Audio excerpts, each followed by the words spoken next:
Cruise Ship Caper, written by Tegan Maher, narrated by Merritt North. Chapter 1. "Hurry up, ladies," Anna May said, shooing us toward the door of our stateroom. "The all-you-can-eat seafood buffet is open in the main dining room, and then there's a Dolly Parton look-alike contest with singing and everything." She paused and grabbed an extra keycard off the entry table and tucked it into her bra. "You know," Coralie said, raising a brow into her fluffy, bleach-blonde bangs, "we all have keycards. You now officially have 3. One in your bra, one in your purse, and one in your shoe. Are you that worried about getting locked out?" A scowl crossed Anna May's pixie face. "You can never be too careful. What if y'all lose yours? And my purse gets stolen? I'll still have 2. One to give you, and one for me." I wasn't about to argue with that logic. If it made her feel better to have a hard piece of plastic glued to her boob all night, who was I to tell her she was being a worrywart? She'd just gone through an experience that had up-dumped her life, and if carrying extra keycards gave her some security, then she could plaster them to her butt cheeks and forehead for all I cared. Hank, her husband of 17 years, had just died, but if that's all that had happened, she'd have been fine. Better than when he was living, even. No, the death hadn't traumatized her. Finding out the disgusting pig had been ruining the lives of good people by ferreting out weaknesses and blackmailing them into poverty and nervous breakdowns had been what did it. Of course, he'd been blackmailing some pretty powerful bad guys, too, so even after Anna May had made restitution to all the good folks, she was still a wealthy woman. Between the leftover blackmail cash and the $500,000 life insurance policy she'd been smart enough to take out on him, she wouldn't have to work another day in her life, though that wasn't her plan. As a final middle finger to the man who'd tortured her and so many others for nearly 2 decades, she decided to use part of the money he'd hoarded so greedily to take all of us on a cruise. It would have killed him all over again had he been alive to see it, and that made all of us smile a little wider. In addition to that, I'd witnessed him getting pulled to the inky blackness of his scarily ever-after eternity, and that gave me even more reason to rejoice. I hadn't shared that with anybody yet, though. Well, except my Aunt Addie, and I'd only told her because she'd been nervous as a cat in a room full of rocking chairs every time a cross wind blew, afraid he was gonna pop back up as a ghost. That would have been awful, so I ended up confessing that I knew beyond a shadow of a doubt he was gone for good, just to put her at ease. I realize you may need a little more information, especially if this is the first you've ever heard of us. To catch you up, my Aunt Addie is a ghost. She'd passed several months before, but had decided to stay behind rather than move on because she was worried about leaving me and my kid sister Shelby alone. Oh, and I'm a witch, and so is my cousin Rayanne, whom you'll meet in a minute. Coralie runs the local beauty parlor/information dissemination center, and Bobby Sue's my godmother, boss, and dear friend. Now, you know the basics. I gave a little smile as the door to our suite clicked shut and Anna May patted her cleavage, just to make sure the card hadn't mysteriously disappeared in the 3 seconds it had taken to step across the threshold and into the hallway. Or passageway, I suppose, since we're on a ship. Coralie sucked in a breath and tapped me on the shoulder when she turned around. The sun was setting over the ocean, and the brilliant pinks, purples, and oranges were breathtaking. We all stood, grasping the railing, all-you-can-eat seafood forgotten, as we watched the sun sink below the horizon. "Wow," Anna May said, her voice reverent. "I don't think I've ever seen anything so beautiful." "Me either," I said, a trace of sadness washing over me when the top edge of the sun disappeared and the gray light of dusk settled over us. "Holy cow!" Ray exclaimed, pointing to the water as a gusty saltwater breeze blew the edge of her floppy hat up. "Look, dolphins!" Sure enough, 3 fins rolled out of the water. Then one of them jumped. The ship had barely left port, and I'd already witnessed 2 amazing sights. I glanced around at the odd faces of 5 of the people I loved most in this world and wouldn't have wished to be anywhere else in the universe right then. We looked out over the water for a few more minutes. Then Coralie's stomach rumbled. "Sounds like that buffet is calling," she said, pushing away from the railing. "I'm with you," Bobby Sue said, her hair wisping around her face. "Let's go find some grub. I ain't had a bite to eat since breakfast this morning. My belly thinks my throat's been cut." I grinned. She may have been wearing a cocktail dress, but she was still my Bobby Sue. We chatted on the way to the dining room, watching for more dolphins as we strolled. Halfway there, though, it was too dark to see anything other than the whitecaps created by the ship, so we turned our attention to the decor. We passed shops and 2 different pools before we finally saw a sign pointing us in the right direction. Anna May pulled out a list of activities as we walked. "What do you ladies want to do most? We could have massages in the morning, or take a cooking class, or even hit the rock climbing wall." She pointed to the map. "See? Right here. It has a whole list of things to do. We're on the ship all day tomorrow, so we have plenty of time to try a few different things." I wasn't about to burst her bubble by telling her I was more interested in laying by the pool and doing nothing than I was in trying to squeeze in 10 activities. She was, after all, the one who'd paid for it, not to mention the one who needed our support. Besides, I'd never had a massage and wanted to give that a shot. I hadn't had the smoothest sailing lately either, pardon the pun, and could probably stand to have some knots worked out.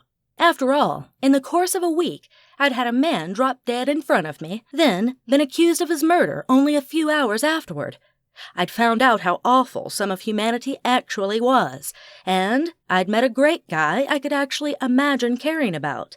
I'd also had a life-altering windfall of cash that I needed to decide what to do with.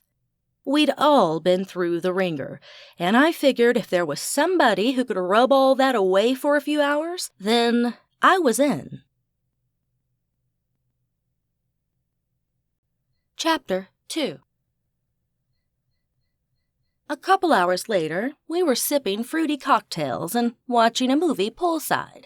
We'd stopped briefly into the Dolly Parton gig, but were unimpressed and decided to skip out in favor of sitting under the stars to watch the latest action movie. Watching stuff blow up in IMAX against a starry backdrop was just about as good as it got, as far as I was concerned.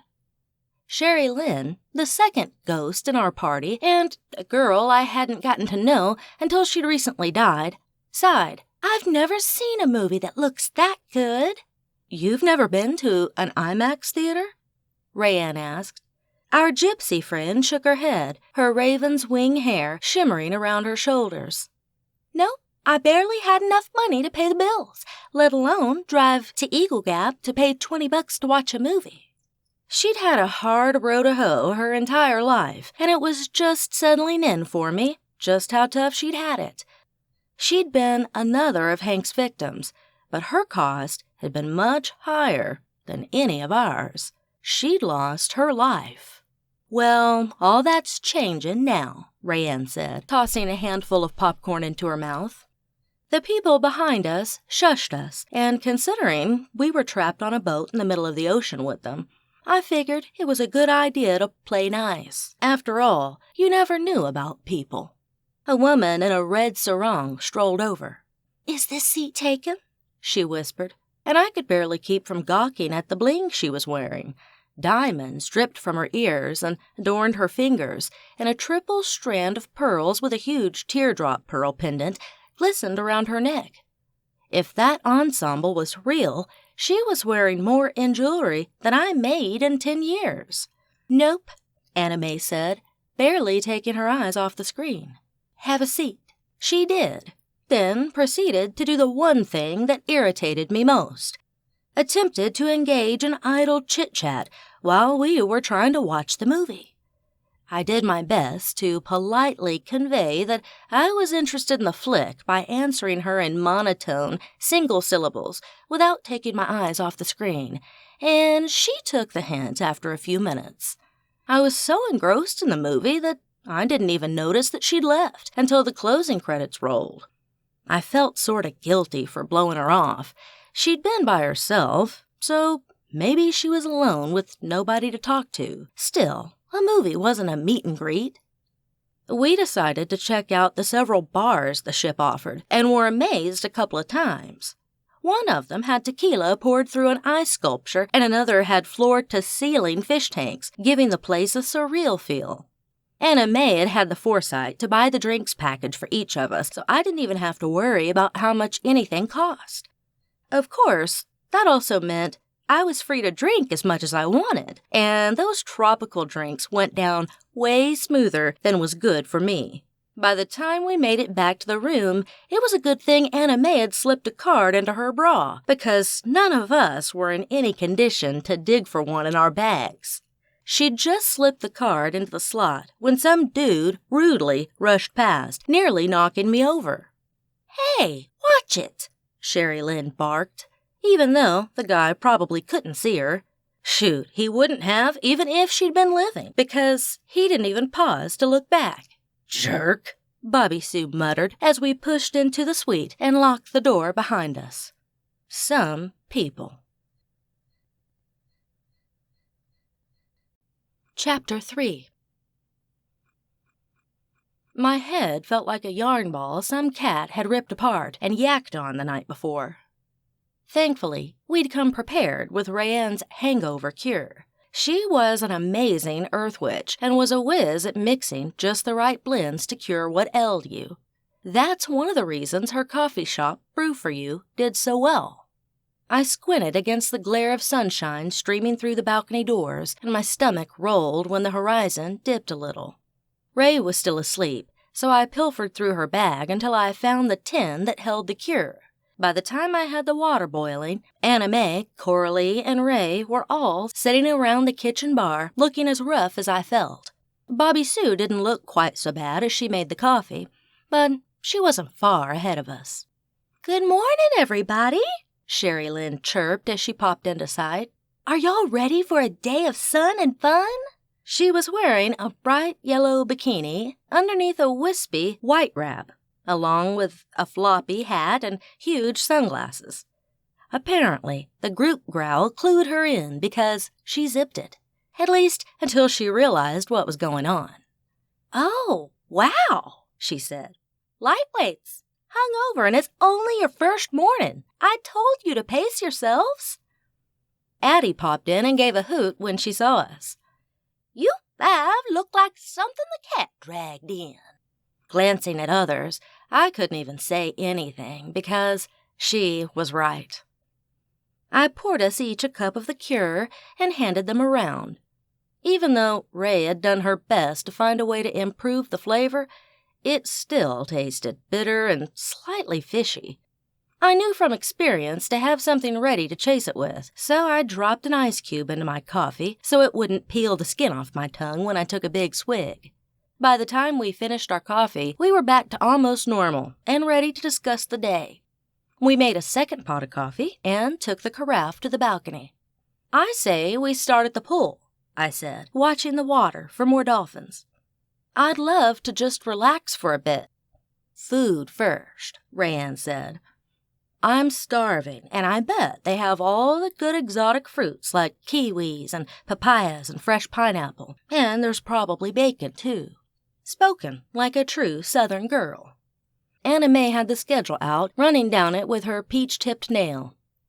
"We can do the buffet breakfast, or there are a couple of restaurants that are open. Oh, there's a coffee shop if anybody's interested in that." "Buffet," Bobby Sue said. "That way we can try a little bit of everything. That spread last night was killer." I groaned thinking of it. I'd pigged out on lobster tails and scallops and finished up with the dreamiest creme brulee I'd ever eaten. I'd almost taken a fork to the back of the hand when I'd tried to dip into Rayanne's once I'd finished mine because it was so good. "After that, what do y'all want to do?" Anna May asked. "Pool or massage?" "I don't know how I feel about a stranger rubbing all over me," Bobby Sue said, a look of misgiving on her face. "I'm sort of with you on that one," I admitted. "But I say we try new things. After all, When are we going to get the chance to do this again?" She grumbled a little, but agreed. "I get a massage every time I have to go to Atlanta to get supplies for the shop," Coralie said. "I was a little weirded out at first, too. But once you try it, you'll want one every week.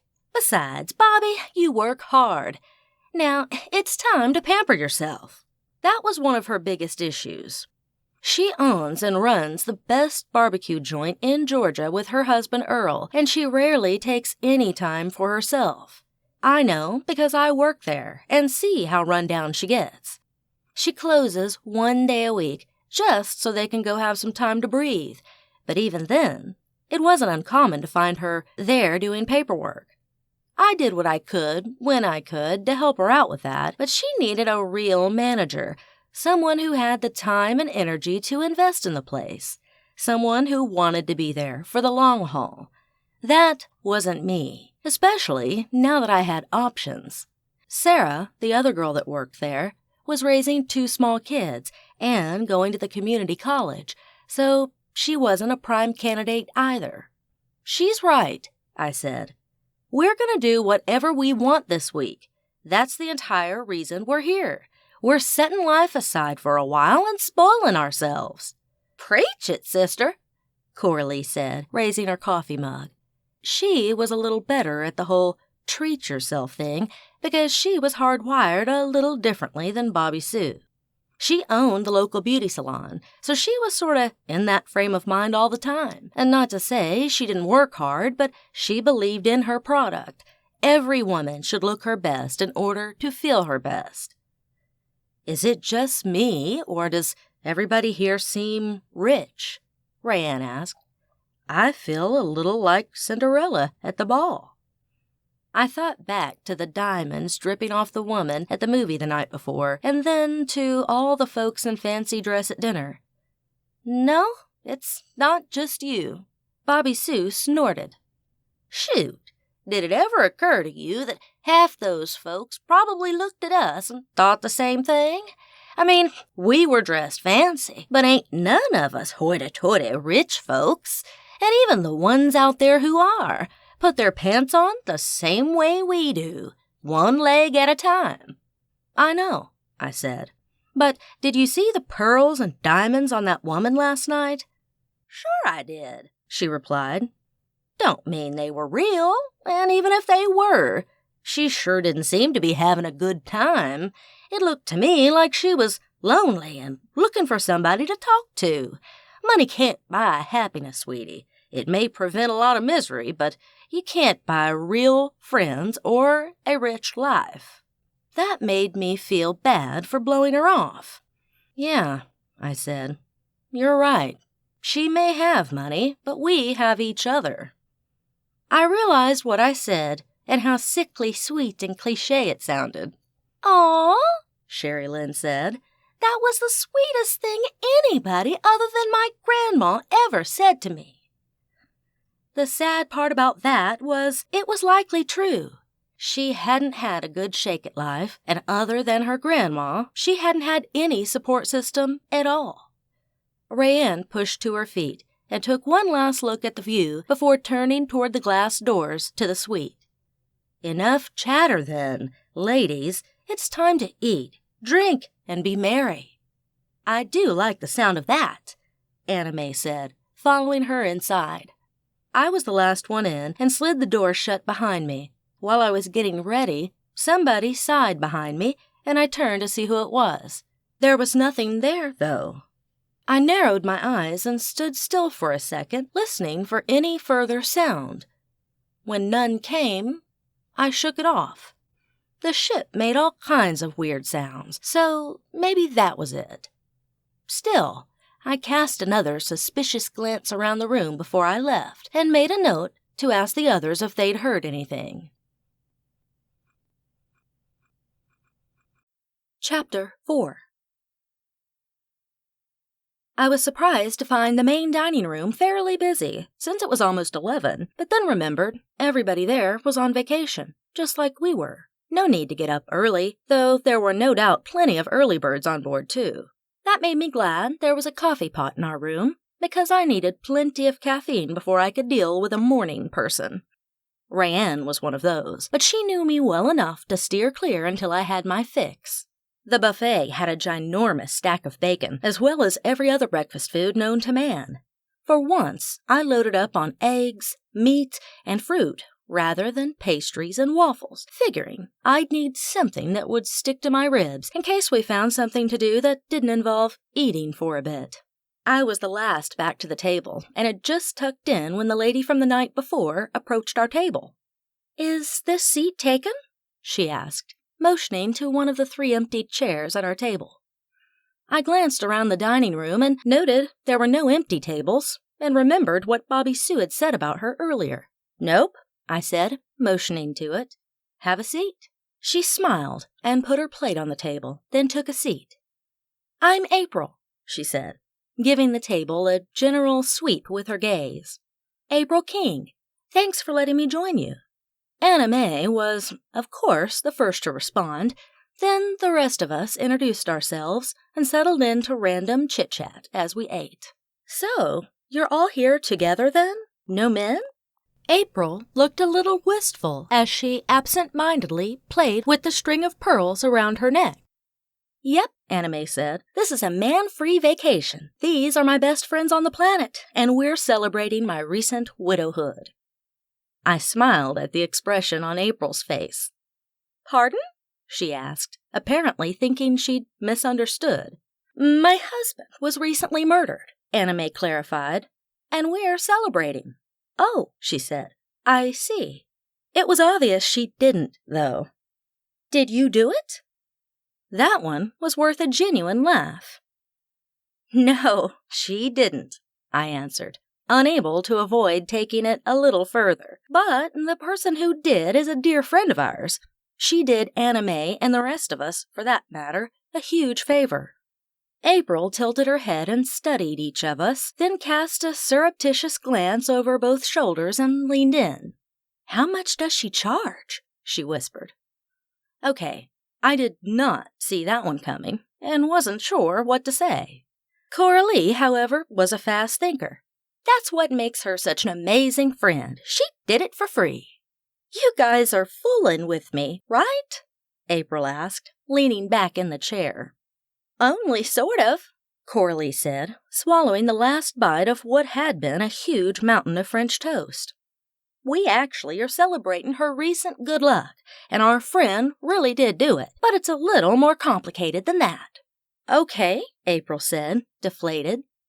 I didn't figure it would be that easy. The dejected look on her face was both comical and terrifying, at least until a voice boomed behind her. I looked up to see a large man carrying a heaping plate of food our direction. "April," he barked, scowling. "Why are you sitting with these women?" His nose curled as he passed a judgmental glance around the table. April's face fell, and color stained her cheeks. There wasn't anywhere else to sit, and these ladies were kind enough to let me join them. I thought you were on conference calls." "Well, I was," he sneered. "After all, somebody has to earn the money. But I finished early, so I could get something to eat." Not so he could spend time with her or take in the sights, but because he was hungry. I was beginning to see why she was so interested in getting rid of him. He and Hank would have been besties, or maybe he would have looked down on Hank, and Hank would have found a way to either use him or blackmail him. Still, they were 2 peas in a pod. It turns out his name was Gerard, though in his one and only weak attempt at being sociable, he informed us we could just call him the King. Addie took serious affront to that. Where we were from, at least for women of her generation, there was only one king, and he wasn't it. His disposition didn't improve much when we just responded with polite smiles. Bless Anna May's heart, she tried a couple times to make civil conversation, but even she gave up after the man only replied by grunting with his mouth full or saying something asinine. April seemed sweet, though, so we all did our best to be polite when she'd ask questions about us or share a tidbit about herself. Turns out they were from South Carolina, and he had some sort of slick job in finance. A waitress came by to collect our plates, and when she reached around to take one of Gerard's, he snapped at her. "Did I ask you to take that?" No, sir," the server replied, her cheeks flaming as she pulled her hand back. But it was empty, and I just was trying to keep your table clear for you. I'm sorry." I could tell from the fire snapping from her eyes that the apology cost her. I knew exactly what she was feeling, because I'd felt it myself.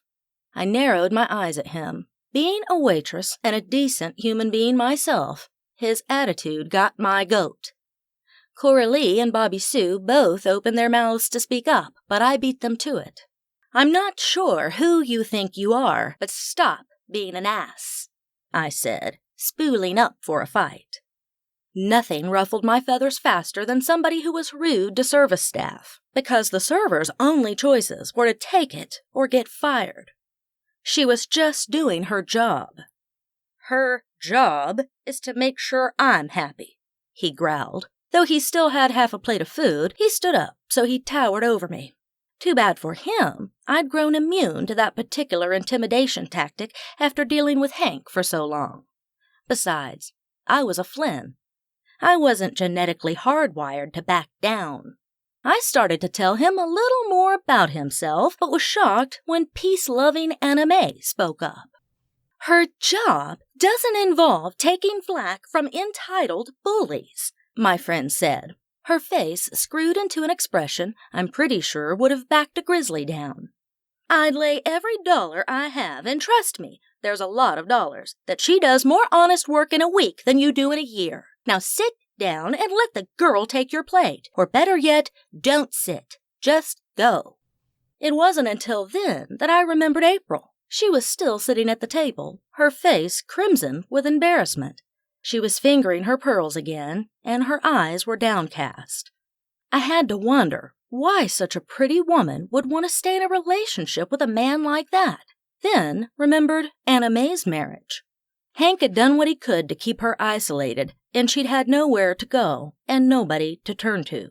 The king was about to have an apoplectic fit. "Come on, April, we're leaving," he said, curling his lip and tossing his napkin on the table. She stood and gave us an apologetic glance, then mouthed, "I'm sorry," and followed him as he stormed out of the dining room. Chapter 5. After eating the rest of our breakfast in peace, we decided to go for it on the massages. I was still a little weirded out by the idea, but the appeal overrode the anxiety. They were busy, so while Bobby Sue and Coralie were getting their Swedish massages, Anna May, Rayanne, and I got facials. I was relaxed, and my mind was wandering when the noise from that morning popped into my head. "Have either of you heard any weird noises in the suite?" I asked, moving my lips as little as possible to keep from cracking or smearing the charcoal gloop on my face. "What do you mean, noises?" Rayanne mumbled. Thankfully, our lives idled at what others would consider crazy, so I didn't worry that she'd think I was nuts.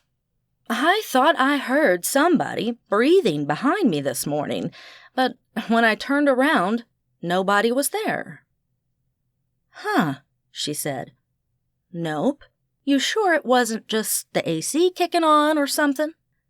"Maybe," I said, after giving it some thought. I hadn't really thought of that.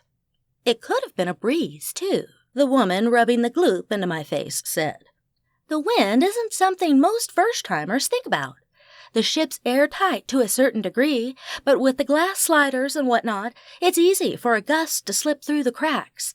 Plus, the ship creaks a little. Then there's the water sounds. You'll hear all kinds of weird noises, but our security is tight. I wouldn't give it another thought." "I guess you're right," I said, though I was almost certain it hadn't been the wind. Still, I couldn't rule it out, so as long as it remained a one-off, I was okay with it. "So how are you doing, Anna May?" Ray asked a few minutes later, after our faces were rinsed and the girls slathered some type of clear conditioning mask that smelled like coconuts onto us. You sure seem to be taking all of this in stride, but are you really? I'd wondered the same thing, but figured she was probably either still a little shell-shocked or really was just grateful he was gone. You know, Rayanne, Anime answered without opening her eyes, now that you mention it, I do feel a little like a fish out of water. I mean, I spent all my adult life with him. I went straight from my parents to Hank's. I've never lived on my own before, but I figure I'll be much happier living with Hank's money than I ever was living with him. Plus, I have you girls, and I may open a business, too. Something to keep me busy. I'd been wondering about that, and she'd mentioned it in passing. What kind of business would you open? I asked, trying to keep from touching an itchy spot on my face. I don't know, she said. I love antiques, and we don't have an antique shop in Keyhole. That's been rolling around in my head a little. I'd probably enjoy a used clothes boutique, too. I just love the giant Goodwill in Atlanta, but the one we have doesn't offer much. Either one would suit her. For that matter, she was smart and bubbly. I had no doubt anything she did would be a success, and I said as much. Thanks, Noelle. That means a lot coming from you. Just as the girls were rinsing our faces, Bobby Sue and Coralie came out of the massage area. They both looked like happy, relaxed, wet noodles. What did you think? I asked Bobby. She gave me a goofy grin. I have no idea why I waited this long. From now on, I'm going to go to Atlanta with Coralie when she goes up to get one, assuming I can get away. That's gold. I figured if she was okay with it, then I had nothing to worry about. Still, when I stepped into the room and they handed me a towel and asked me to take my clothes off, a shiver of anxiety skittered down my spine. It reminded me of an appointment with my girly doctor, except this place had better decor and smelled like exotic oils. I wasn't sure if I was supposed to climb onto the table and put my face in the hole or what, so I just sat on the edge and awaited further instructions. My fears were ridiculous, though. 10 seconds after she applied the oil and started the massage, I was in hog heaven. When the half hour was up, all I wanted to do was go take a nap, so I was glad we'd slotted in pool time for the afternoon. That was likely all I'd be able to manage. Chapter 6. On our way to the pool, we stopped and grabbed drinks. I decided to try the drink of the day, which still tasted mostly like the rum runners I'd had the day before. I was okay with that, though I did make a note to myself to rein it in a little. Given I had a full day left ahead of me and it was 90 degrees, I figured it was best to pace myself if I didn't want to end up in bed before supper. The ship had several pools, but we visited 3 of them before we found one that wasn't full of screaming kids. Not that I had anything against kids, but we were there to relax, and hanging out in an area full of squealing, splashing, crying, and flying pool toys didn't fit that criteria. We found a great spot next to a nice little umbrella-covered table and spread our towels over the lounge chairs. We jumped into the pool to cool down, then settled in for a nice, peaceful afternoon. After an hour or so, I realized we were missing somebody. Have you guys seen Sherry Lynn since this morning? Addie had popped in and out while we were eating and getting our massages and was currently at the railing, watching for dolphins. She'd never seen any before then, and they fascinated her. Sherry Lynn, however, had been gone since that morning. A little sliver of worry slid through me, though I had no idea why. It wasn't like she could be abducted or hurt. Coralie said, without raising her head from the chair. Now that you mention it, I haven't. She's probably off people-watching somewhere. You know how she loves to do that. It was true. Sherry found joy in little things, and studying folks was one of her favorite pastimes. You're probably right. I just sorta miss her. She does grow on you, doesn't she? Bobby Sue said. Makes me wish I'd paid her more mind when she was living. I knew her, Coralie said, and she was a different person than she is now. Or maybe she just doesn't have to put on such a show now. She could be a real snot when she wanted to be. Yeah, I said, but she did the right thing in the end. I have to wonder how much of what she put out there was just a defense mechanism. Addie had floated back over and took a seat on the end of my lounge chair. It's hard to tell. I knew her grandma, Tryphena, and she was a bit of an odd duck, 'cause she had the side, so she didn't like to be around folks much. Said that futures screamed at her whether she wanted them to or not, and it was easier to just avoid the hassle altogether. Sherry Lynn and I hadn't gone to school together because she was a few years younger than me, but I couldn't remember ever seeing her out with friends. Her granny used to bring her to functions we had at the farm, but she'd always kinda stayed on the fringe. I'd thought she was weird, and the adult me was a little ticked at my child self for not trying to be nice to her. I shook it off. Well, I said, she's one of us now, even if it did take longer than it should have. And none of that explains where she's at now. I thought back to the bikini she'd been wearing that morning. She was excited to hit the pool. She'll be along, Rayanne said, flipping over onto her belly. Give the poor girl a break. She's on vacation, just like we are. She can't get massages or eat, so if she found something she likes doing, then I'm glad. We fell silent, and the warmth of the sunshine and lap of the water lulled me into that soft place between sleep and wakefulness.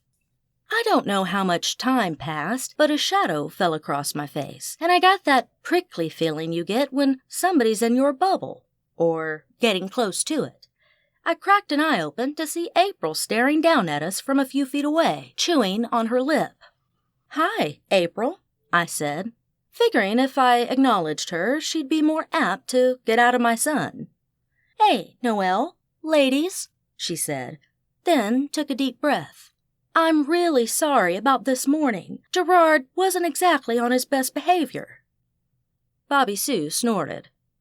"Honey, I seriously doubt Gerard has a best behavior setting. He don't strike me as a man who cares about what us little people think." April sighed and sank onto the empty lounge beside me. "You're right, but I can still apologize for him, because I do have a best behavior setting, and he embarrassed the daylights out of me this morning. You ladies were being nice to me, and he was so rude. He's always so rude." "Then why are you with him?" Ray asked. There was no accusation in her voice, just curiosity. "Because I'm a wimp, that's why," she replied, lining up the edges of the folded towel in her lap. I recognized the nervous habit for what it was, because my Aunt Beth lined things up when she was fretting about something. I pushed to a sitting position on my chair. Anna May noticed too, and was quick to respond, probably because she'd walked in the same shoes for almost 2 decades. "Sweetie, you're not weak, but you may not be giving yourself as much credit as you should." She glanced around at us. "My husband was as bad as they come. I know that sounds like an exaggeration, but it isn't. He was a murderer. He took food from little kids and terrorized good people, and I sat by and watched him do it." "Wait just a minute," Bobby Sue said. "You didn't know the full extent of what he was doing, and you couldn't have done anything about it even if you did." Anna May held up a hand. "I knew enough. Not about the worst of it, no. But it's a burden I'll always carry, knowing maybe I could have done something, but didn't." I sighed and glanced at Addie, who moved to sit beside her. "Honey, you can't do that to yourself." Of course, Anna May couldn't reply because April couldn't see Addie, but she lifted a shoulder and met April's gaze. "I'd be a hypocrite if I told you to find the strength to leave, but you do need to ask yourself if staying is really the best for you. You're the only one who can answer that." April's fingers went to her throat, and I'd have bet money she was reaching for those pearls, but she wasn't wearing them. Believe me, I've been asking myself that same question for a while now, but Whatever she was going to say was interrupted when a young woman dressed in a ship attire rushed up to her. "Mrs. King?"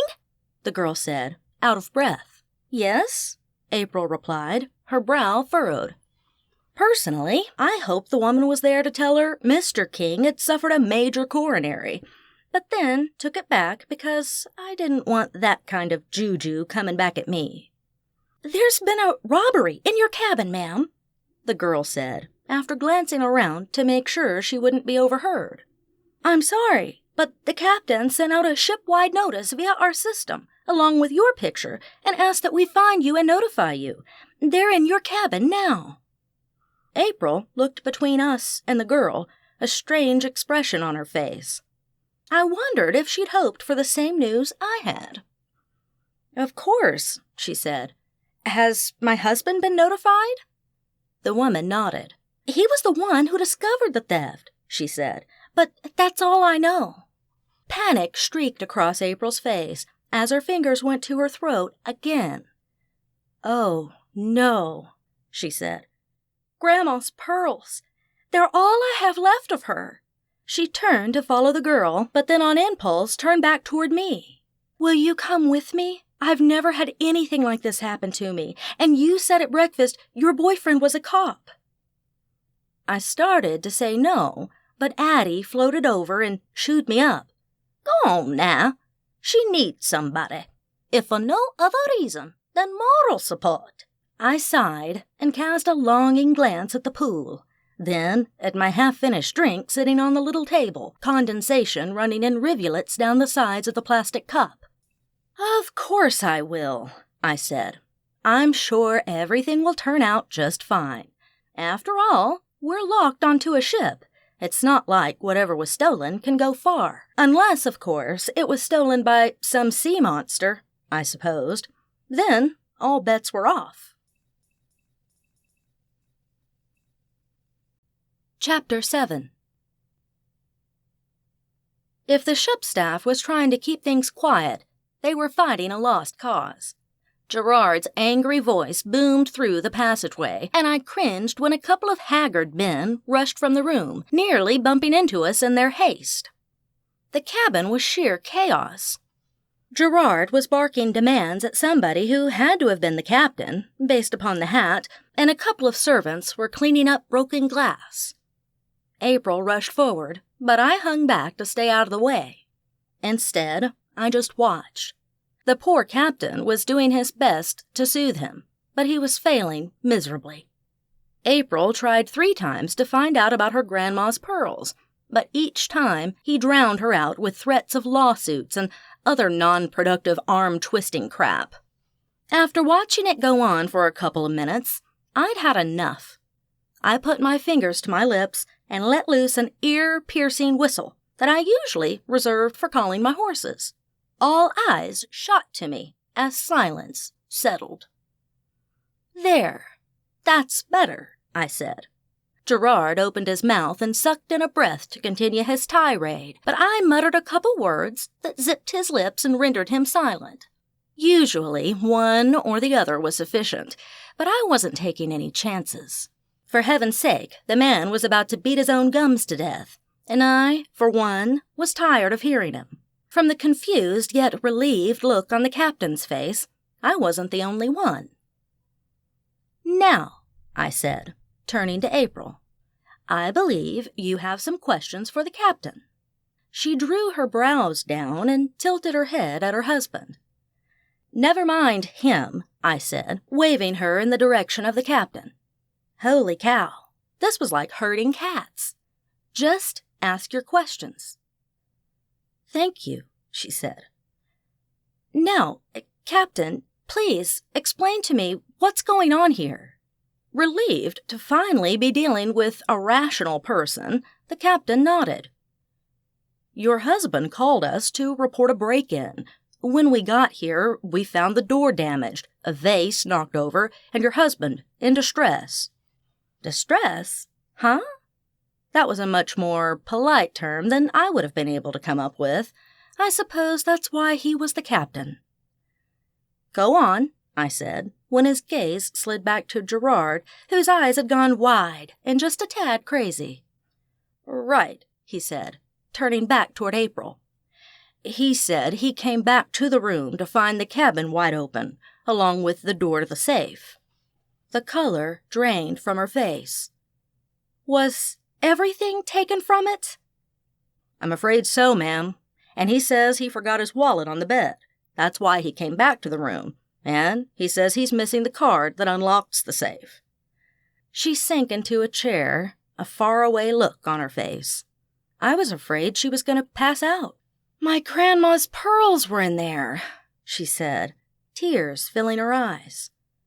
A triple strand with a beautiful teardrop pearl pendant. Ah, the ones she'd had on the night before. "Your husband said there were other jewels in there worth close to $1 million. She waved a hand, her eyes still a little out of focus. "Yeah, I suppose so. But he's got all that insured. My grandma's pearls, though, they're irreplaceable." The captain stepped forward and placed a hand on her arm. "I'm sorry. We're doing everything we can to find them, but I need to get back so I can institute protocol. We'll review footage and see if we caught anybody on film that didn't have a reason to be down here. That would be the best-case scenario." "Of course, Captain. Please keep me informed." The man took one final look at Gerard and hustled from the room like he was escaping from the loony bin. Once he was gone, I went ahead and unzipped Gerard's lips and loosened up his voice box. It took me all of 3 seconds to wish I'd left him silent. He cast me a withering look and turned to April. "While you were out gallivanting, somebody was robbing us blind." She started to curl in on herself, but I was surprised to see her turn it around and square her shoulders, then put her finger in his face. "You mean robbed me blind? What did you lose? A couple watches you only wear to impress other rich people? Some cufflinks you probably couldn't identify if you were asked to pick them out of a dozen others? I lost my grandma's pearls. So for once in your life, just suck it up. This isn't about you." Wow. She'd done a much better job of silencing him without using a drop of magic than I ever could have. "You ready, Noelle?" she asked, turning toward the door. "I've got some pearls to find." I gave him a satisfied smirk and followed her into the passageway. As Addie had pointed out, it wasn't like they could go far, so it was just a matter of finding them. Even though I was the least girly girl woman I knew, even I understood what happened when you got between a girl and her pearls, especially if they were heirlooms, and I wasn't going to miss that for the world, now that my new friend had finally found her sea legs. Chapter 8. You'd have never guessed we'd left when we made it back to the pool. The girls were exactly where we'd left them. The only difference was that the ice had melted my drink, and they all had fresh ones. "Hey, sugar," Coralie said, taking the towel from her eyes and pushing up onto her elbows. "Did you two get everything all straightened out?" "Not even close," I replied, then explained what had happened. "Now we're waiting for the captain to review footage from the security cameras," April said. "There's not really much to be done besides that." Rayanne pushed her sunglasses up on her head and squinted up at us. "So basically, you got nothing." I nodded. "Seems that way. I wished I could have used some magical mojo, but unfortunately, I didn't have that sort of juice, and neither did Rayanne. There were some problems that not even magic would solve." "So then, what?" Bobby Sue asked. "We just have to hope somebody finds them? There has to be something we can do." April heaved a sigh and dropped onto an empty lounge chair. "I've had those pearls since my sweet 16. My great-great-grandfather had them commissioned for my great-great-grandmother for their wedding day. My mama passed them on to me because she had her grandma's pearls. She said it was only fair that we both had a pair. Now, it looks like the plan worked out because, at least, hers will still be passed down." "Don't go giving up yet," Ray said. There's still a chance they'll turn up.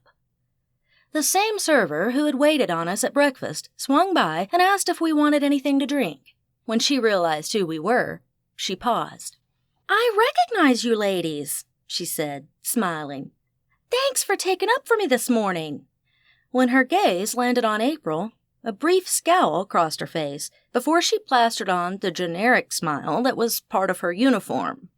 I stifled a smile because I'd done the same thing more times than I could count, but figured I'd make the situation a little better for her. After all, the day went much smoother when you liked the people you waited on.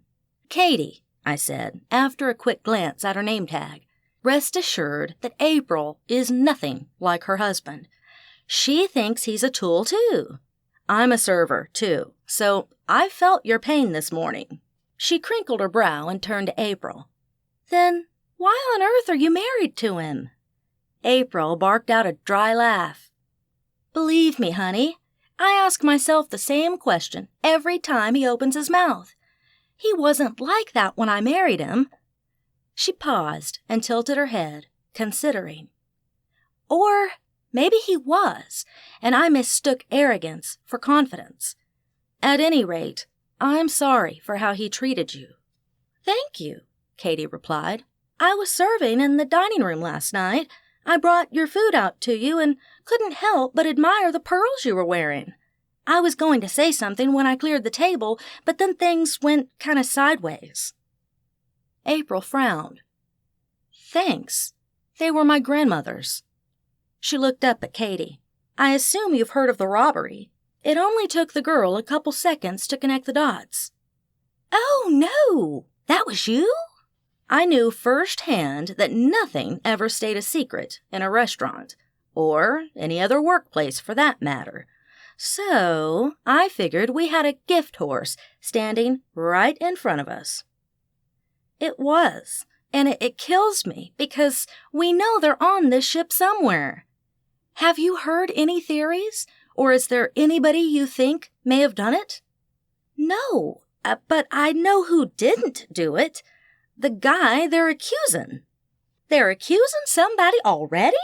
Coralie asked. That was quick.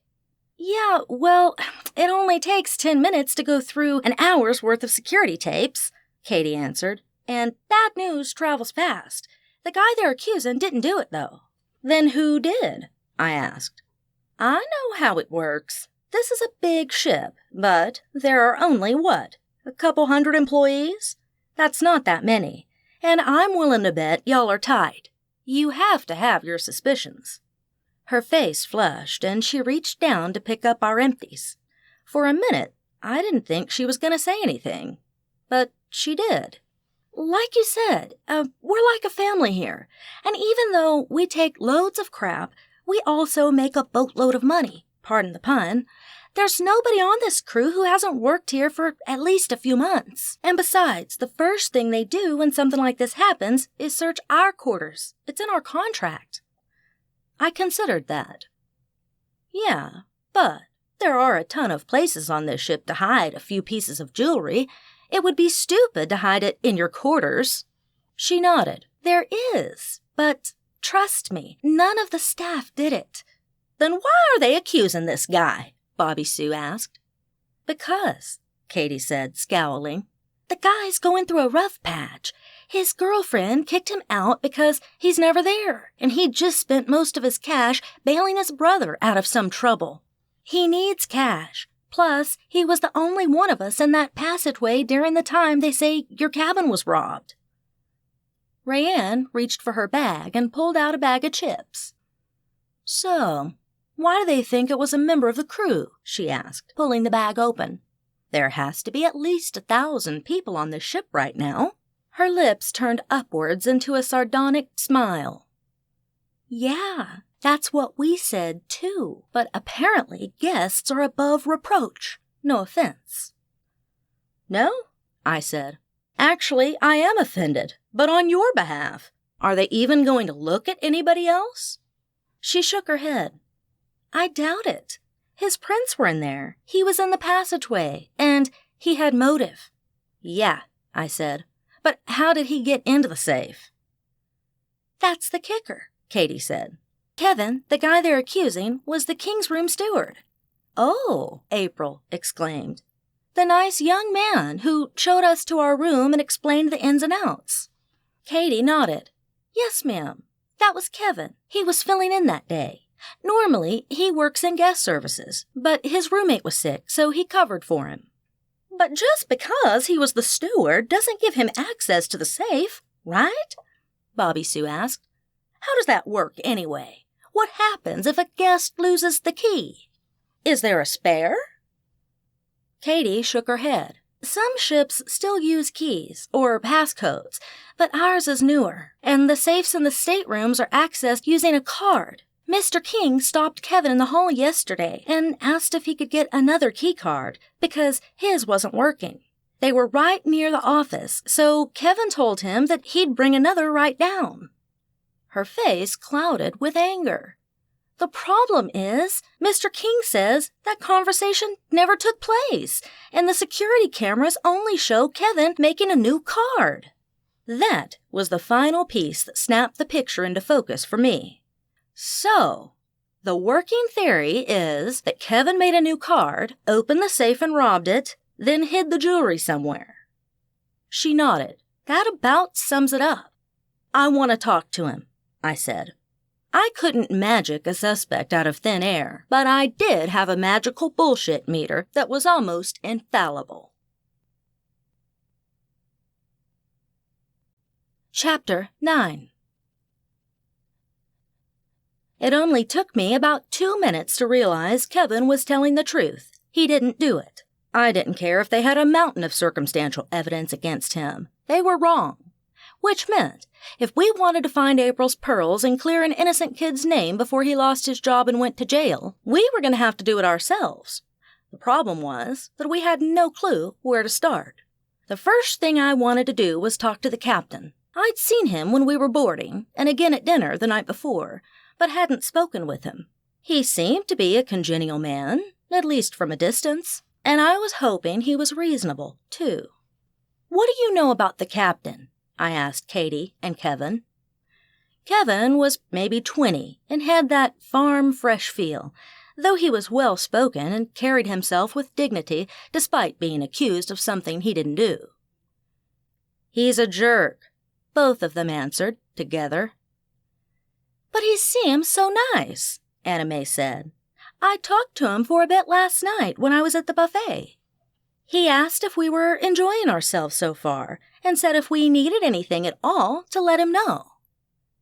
Yeah, Katie said.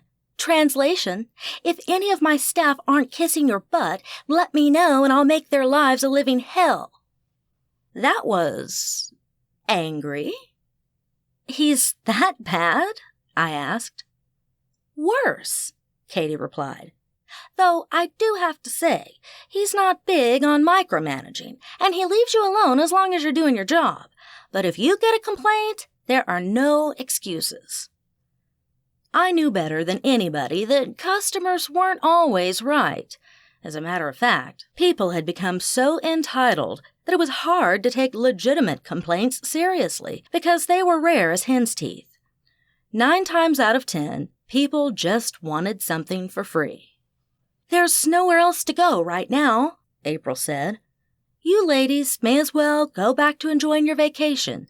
The captain's searching rooms and said he'd let us know if he found anything. And I'm off this morning, and Kevin's suspended, Katie said. We'll start checking some of the common hidey holes we have around here to see if somebody stashed them away. We know most of them. Anna May and April had gone with me to talk to Kevin, but the rest of the girls had stayed poolside. I'm going to go back to my cabin and try to take a nap, April said.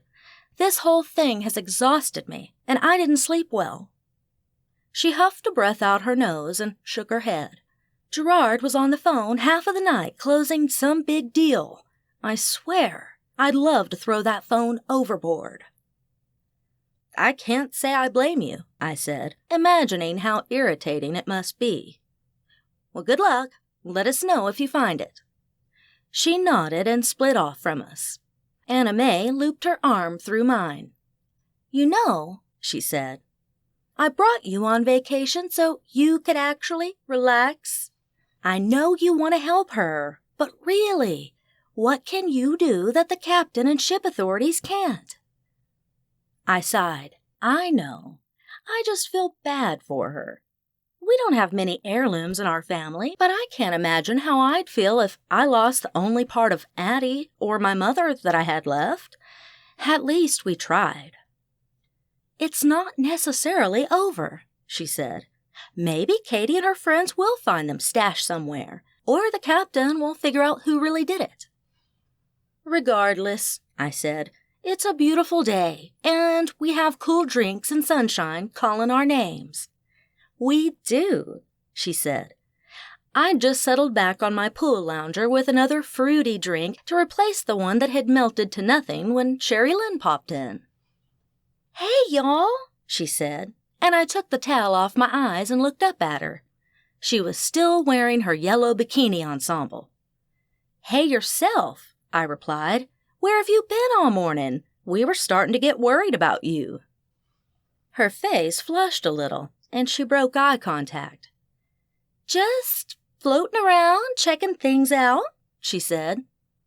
You know, people watching and stuff. Addie narrowed her eyes at her. And what? And stuff? What kind of stuff? Still avoiding eye contact, Sherry Lynn muttered.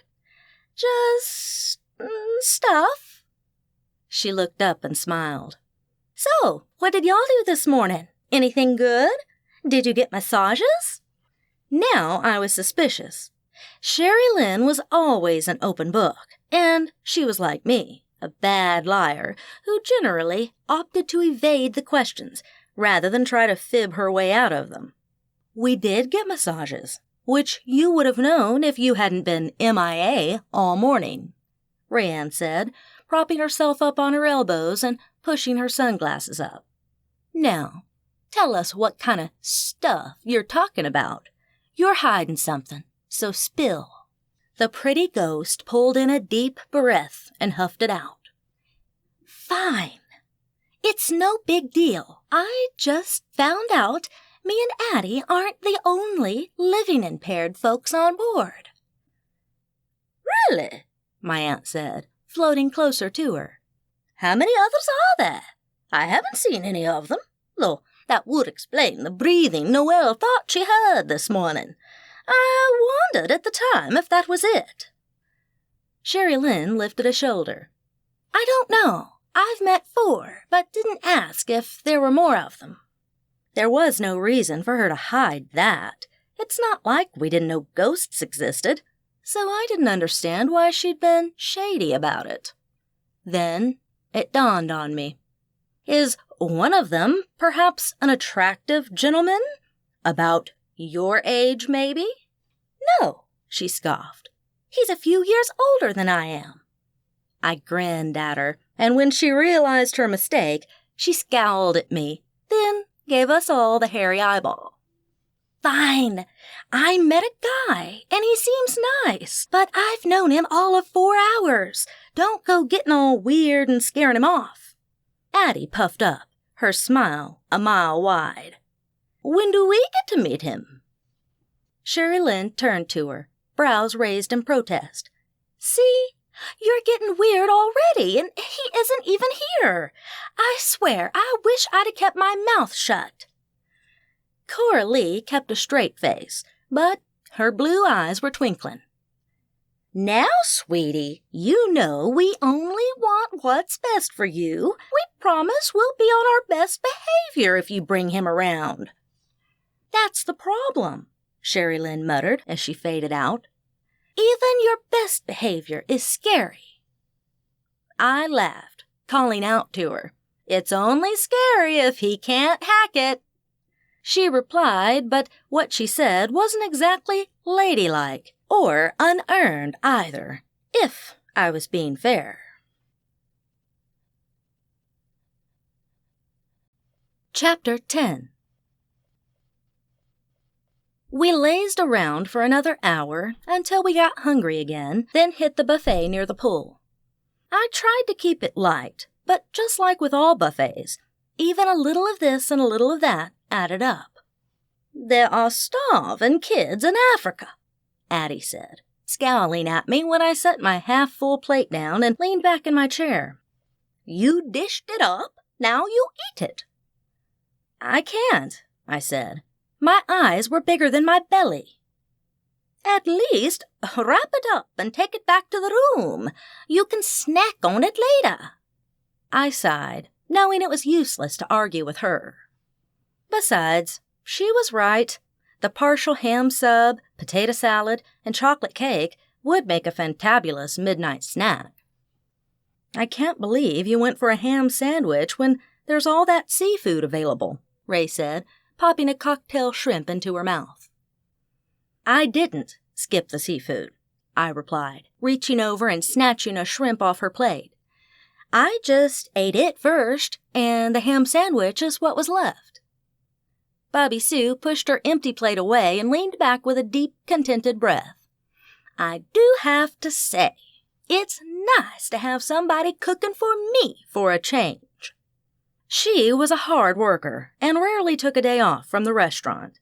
Her husband Earl was the pitmaster and worked right alongside her, and I'd never seen two people put so much of themselves into a place.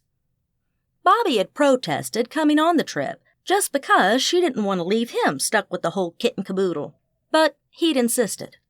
Shelby, my little sister, had assured her that she'd help keep things running while we were away. Though she was only 16 and could be a real pain, she was a good kid at heart and knew that restaurant inside out. I had faith she was pulling her weight so Earl wasn't doing it all himself. Plus, Sarah was there, and she knew the place like the back of her hand. "I'm glad you decided to come," Anna May said. "It wouldn't have been the same without you." "I'm glad too," she said, adjusting her bathing suit top. "I never imagined coming on one of these, but I sure am having a good time so far." Anna May laughed. "I don't think any of us ever planned on doing something like this, but here we are." Coralie humphed. "I don't know about you all, but I've planned on doing exactly this. It just wasn't in the cards for another few years." "You're not the least bit worried about your shop?" Rayanne asked. I'd had to pry her away from her coffee shop, though that was a little different. Her business was new, and she didn't really have the cash to hire somebody. We'd twisted Shelby's arm into working there one day so that Angel, Ray's lone employee, could have a day off. Ray's mom, my Aunt Beth, was covering the admin side, and, I imagined, happily working her butt off doing everything else, too. "Nope," Coralie said, pulling the scrunchie from her wrist and twisting her bottle blonde hair into a messy bun. "Elise is perfectly capable. The only thing I have to worry about is Bill," the previous owner and resident ghost, bossing her into giving everybody a beehive. "Bill kept the place running for 40 years before she kicked the bucket. I reckon, between the two of them, they can keep it afloat for a week." "I guess I'm going to run back to the room to put this in the fridge," I said, cutting my eyes at Addie. "We may as well all load up," Anna May said. "That way we'll have something to munch on when we get back. I want to go see that comedy show tonight, then maybe hit the casino afterwards. What do you all think?" We all agreed that was a plan, so we gathered our stuff and made another pass at the buffet, adding a bit more to our plates. "They do have free room service round the clock, too," Ray said, shaking her head when I added another sandwich wedge to my pile. "So it's not like we're going to starve." "I know," I said, "but it's here, and besides, if I wake up hungry, I don't want to have to wait." We'd made it almost back to our rooms when the sunshine reflected off something shiny that was caught on the bottom rung of the railing that ran along the outer perimeter of the ship. "Hold up," I said, squatting down to see what it was. It was a delicate gold chain, and when I unwrapped it and held it up to get a better look, my stomach sank to the floor. It had a gold nameplate that had a fancy, swirling monogram that said AK, and there were enough diamonds in it to choke a horse. Not little chips, but actual stones. AK! That's gotta be April, Bobby Sue said, stepping closer to peer at the chain. The thief must have dropped it when he or she was escaping the scene. Had the situation not been so serious, I would have smiled at her cop talk. She kept shows like Criminal Minds and NCIS running almost non-stop in the kitchen while she was working. I leaned over the railing, hoping to see a triple strand of pearls stuck somewhere else, but all I could see was a row of lifeboats. Ray looked at me. Are you thinking what I am? I nodded. Try it, she said. You're better at summoning spells than I am, and I didn't pay particular attention to the pearls, so I can't picture them as well as you can. I drew in a deep breath and looked around to make sure we were still alone. We were. Closing my eyes, I pictured the pearls around April's neck, the dull gleam, the way each one was shaped, the teardrop pendant. Then I muttered a few words and held out my hand. The other girls had gathered at the railing and were looking over, waiting for something to happen. Nothing shot into my hand, but something was clanking several feet below us, near the lifeboats. Chapter 11. There, Anime said, pointing. Sure enough, several feet below us, a strand of pearls was struggling to fly upward just as I'd coaxed it to do. Only it was tangled with something about halfway between us and the boats, and couldn't break free. Stop, Addie said, then slipped overboard to go have a look. She swooped up close to the necklace, then shook her head. Call off the spell. They're gonna break if it keeps up. I whispered a few words, and the pearls stopped struggling. Instead, they dangled from the piece of rope they were tangled in. So how do we get them? Anime asked. Sherry Lynn had popped in while I was working the spell. And how do we explain how we found them? She added. Lifting a shoulder, Bobby Sue said, Simple. Just tell the truth. Sort of. The best fibs are all rooted in truth anyway. Noelle saw the gold necklace, and we did the logical thing and looked overboard. We saw the pearls. End of story.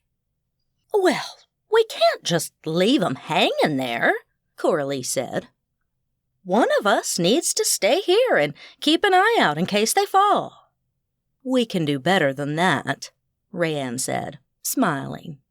She muttered a few words, and the pearls jumped to cling to the rope. At least now they'll stay put, she said, glancing at me. But one of us needs to be here to release the spell when somebody goes after them. All right, then, I said. I've been to April's room, but don't know the number. I'll go get her, since I'm the only one who knows where it's at. Wait, Bobby Sue said, sticking out her arm to stop me. Doesn't it seem odd that a robber dropped 2 extremely valuable pieces of his loot? Well, I guess when you put it that way, yeah, said Anime. I think somebody got rid of them on purpose, Bobby told us. Gotta be, Addie said from over my shoulder. There's no such thing as coincidence, and one necklace dropped on the deck and another fallen overboard at the exact same place is too hinky. Ray took her turn peering over the railing, then looked at me. Wait, you think somebody chucked it all overboard? Why? As soon as the words had left her mouth, I saw realization dawn. Because, Coralie said, it's a lot harder to convert jewelry to full cash value than it is to file an insurance claim if it's stolen. I know, because when I lost my grandmother's diamond and ruby brooch, they cut a check without even checking anything other than the police report, and the appraisal was much higher than I'd have got if I'd pawned them or sold them. I chewed on that, but it didn't seem reasonable that any insurance company would just hand over their money without so much as a second glance. Not to say the brooch was anything less than priceless, I said, but we're talking about a lump sum here that amounts to more than all of us make in 10 years combined. She shook her head. Doesn't matter. It seems like a lot to us, but to the kind of insurance company we're talking about, losing that much money is barely a blip, a rounding error. Addie had zipped back up and was hovering next to us. Are you going to stand there yapping all day, or are you going to go get the captain? I was going to go get April, but I guess you're right. We should get him instead. As bad as I hated to think it, April may have been the one to toss them. After all, I really didn't know her. My only problem was that I had no idea where to find the captain, and it was a massive ship. Come on, ladies, Bobby Sue said, apparently thinking the same thing I was. We'll find somebody who works here, and they can help us track him down. We lucked into running straight into Katie as soon as we made it back to the pool area. She'd just seen him and pointed us in the right direction. Thankfully, he wasn't far, because at that point, we'd practically run from where we'd found the necklaces all the way back to the pool, all of us still carrying plates of food covered with another plate turned upside down over it. I could only imagine how we must have looked to everybody else. Sir, Rayanne called, but he didn't turn away from the tanned, chic people he was speaking to. Try Captain, Addie said, floating ahead of us. That's likely as good as a first name to him. He's used to listening for it. Yeah, Sherry Lynn added. He's pretty high and mighty about titles, from what I've heard. I was in a rush, but my brain picked up that she hadn't been around for that conversation when we'd talked to Katie, so she must have heard it elsewhere. Who told you that? I asked, and grinned despite the situation when her shimmery face went pink. His name is Rupert, if that's what you're digging for, she said, shooting me the stink eye. It was. Thank you, Rayanne said, before I could respond. I didn't ask, but only because Noelle beat me to it. Don't you have a robbery or whatever to solve? She asked, scowling at us. She was right. Yes, I replied. We'll revisit this when we have a minute. Of course we will, she said, brow raised. Besides, I was going to introduce y'all tonight anyway. He loves the casino and wants to play with somebody. Play with somebody? I asked, confused. I held up my hand. Never mind. We'll talk later. We'd almost reached the distinguished man responsible for running the ship. Captain? I called. Addie was right. He turned around as soon as he heard it. Yes? He looked back and forth between us and raised a brow at the droopy plates. He was tactful enough not to say anything, thankfully.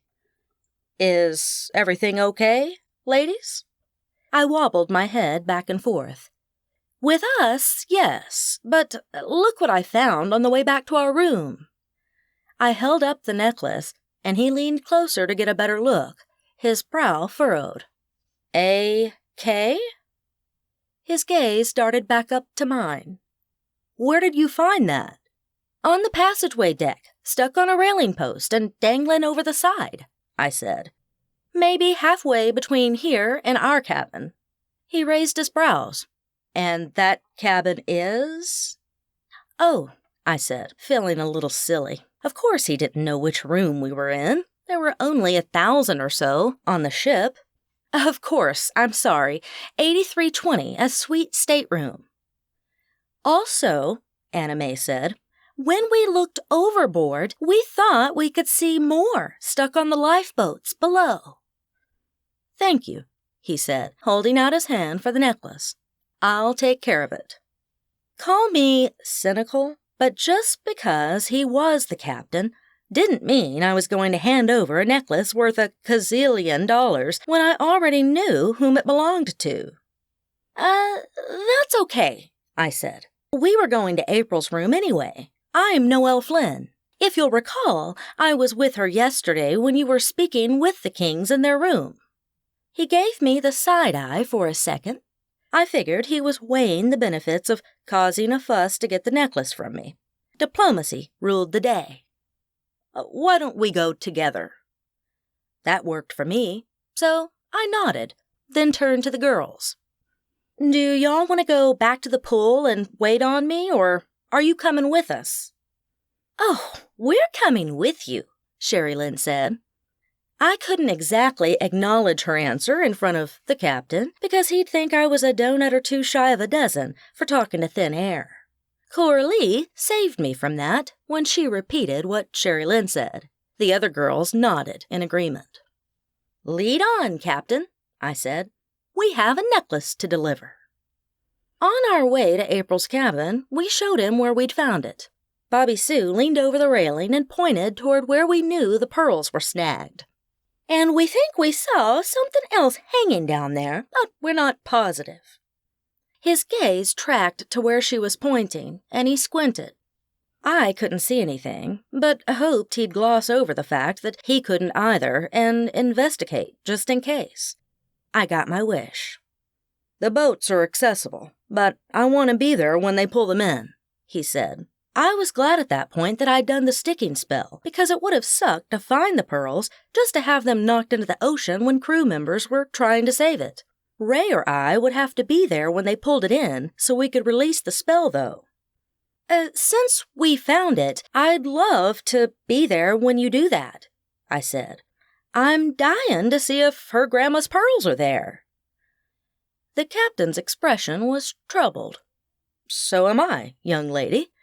Though, if they are, I'm afraid this is an even larger legal issue than it already was.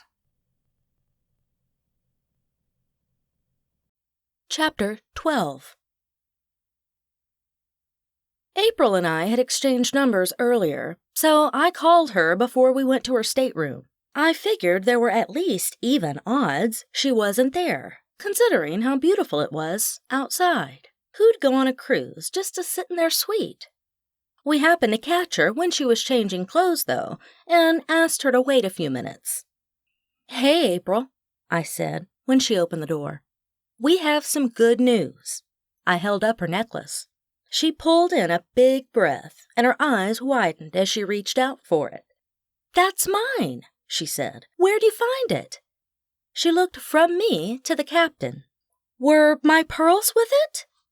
There's a good chance they're in one of the lifeboats, I said. This one caught my eye when the sun glinted on it. I explained how I'd found it, leaving out the part about trying to magic her pearls for obvious reasons. That wasn't exactly something I advertised. I liked life outside of a straitjacket. Thank you very much.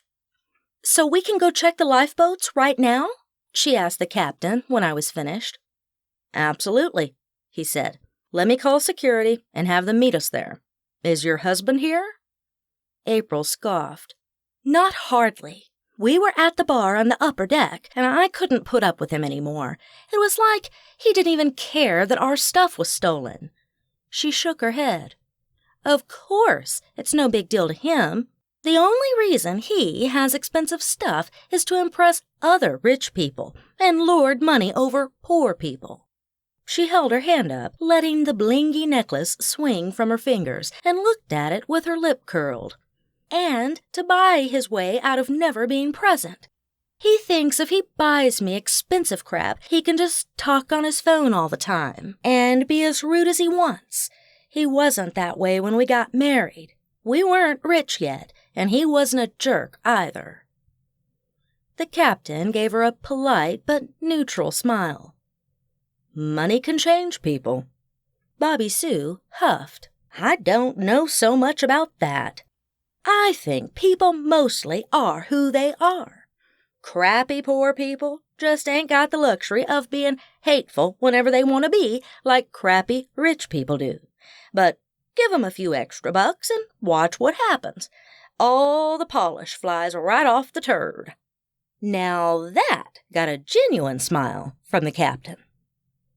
"Well said, madam." He turned to April. "Shall we?" "We shall," she said, and stepped out into the hall. "Do you have any idea how it ended up there, Captain?" He shook his head. "Not yet. We had a suspect, but no real evidence." I shot a sideways glance at Anime at his use of past tense. She raised a brow, but didn't say anything, so I adjusted my backpack straps, then followed along with the group. As we strolled, I wondered when or if it was going to occur to April that her husband may have chucked her granny's pearls overboard to collect the cash. The more I thought about it, if I had to pick between Kevin and Gerard, dear old Jerry was already in an orange suit, bribing his knuckle-dragging cellmate with cigarettes for protection. The man was a tool and deserved whatever he got, especially if he did something so low and hurtful. 4 younger guys wearing ship uniforms were waiting for us when we got to the spot, and the captain excused himself to go talk to them. While we waited, April turned to us, her face troubled. "Has it occurred to any of you that unless Poseidon's gone into the jewelry business, there's only one person who'd benefit from tossing this stuff over the railing?" She pinched her lips together for a couple seconds. "Well, 2 people, I guess, if you count me." I tried to take an unbiased look at her. I was decent at reading people when it came to picking the facts from the fiction, and I just didn't see her doing it. Maybe if she was the one holding the financial cards in the relationship, but that was unlikely. "I don't," I assured her. "Even if I didn't like you, I don't see how pitching your jewelry would directly benefit you." She sighed. "No, it wouldn't. I didn't have a head for business when we got married, and Gerard was so much different back then." One corner of her mouth turned upward in a wry half-smile. "Believe it or not, the king used to go by Jerry and play poker with the boys in our basement. Of course, that was the old house, not the monstrosity we live in now, and they drank Bud Light rather than 100-year-old Scotch." Her eyes took on a faraway look. "I miss those days. I'd give back all the money to go back to them." "Yeah," I said, dubious. "But do you think that would happen if you lost it all today?"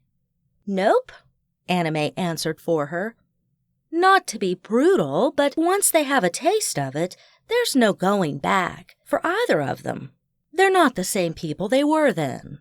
"Sadly, she's probably right," April said. "He's not the same person, and taking away the money wouldn't change that. For that matter, neither am I. The rose-colored glasses broke a while ago. I don't care so much about the money, but I don't care for him much anymore either." The captain said something else to the men, and they left, disappearing down the steps located just to our left. He turned back to us and gestured in the direction the men had gone. "We need to go down a floor to gain access to the lifeboats, but it won't be hard. They're just a few feet below the railing, out of sight so they don't disturb the view for guests, but easy to get to if we need them." In the minute or 2 it took us to get to the spot 1 level beneath us, the guys had already brought up the boat and were tying it off on the railing. The pearls were still stuck on the rope right as I'd left them. The men were peering inside the boat, and one of them pointed. "There," he said, pointing to the far side of the boat. "There's something shiny in that crease."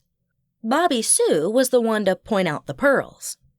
"Looky there," she said, with the appropriate amount of surprise and excitement in her voice. "Your pearls!" Anime, who was the closest of us to them, reached out, and I released the sticky spell as soon as her hands touched them. She pulled them off and handed them to April. "I believe these belong to you." The immense relief on April's face chased away any remaining traces of doubt I may have had about her innocence. She looked at them in awe. I didn't think I'd ever see them again. She pulled Anna May into a hug, then did the same to Coralie, who was standing next to her. "Thank you, ladies. You don't know how much this means to me." I fingered one of the charms hanging on my bracelet, the one Addie had given me for my 16th birthday. I would have been devastated if I'd lost it. "Some things are worth way more than money," Anna May told her.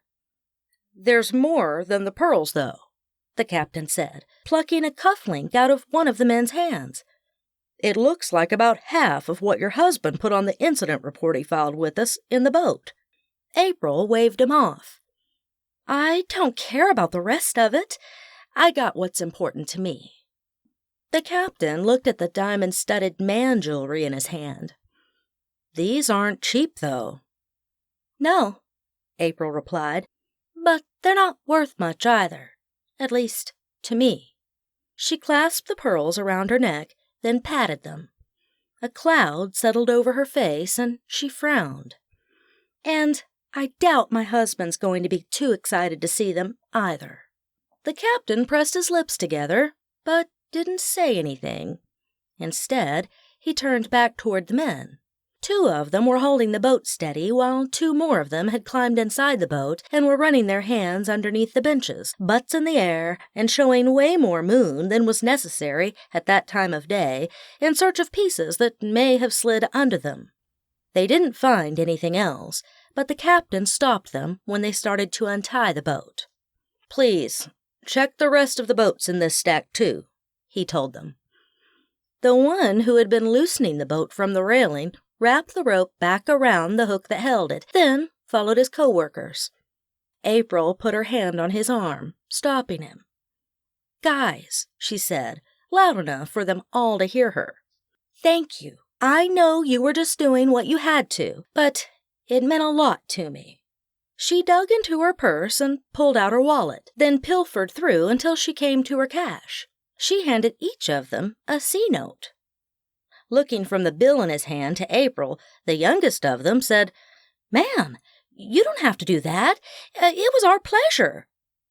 The kid standing next to him shot him a look hot enough to sear the hair off the back of his neck, and I bit my lip to keep from smiling. "Maybe I don't," she replied, "but it's nothing to me compared to getting my grandma's necklace back." They thanked her and headed toward the stairs with a little more pep in their steps than they'd had a minute before. That was a nice little bonus they hadn't been expecting, and they hadn't had to do much for it. A win for everyone. "Aw," Sherry Lynn said, hovering next to April. "That was super sweet of her. Most people wouldn't have thought to do it." Since we couldn't respond out loud, we just nodded. April turned to us. "You ladies want to go to that comedy show with me?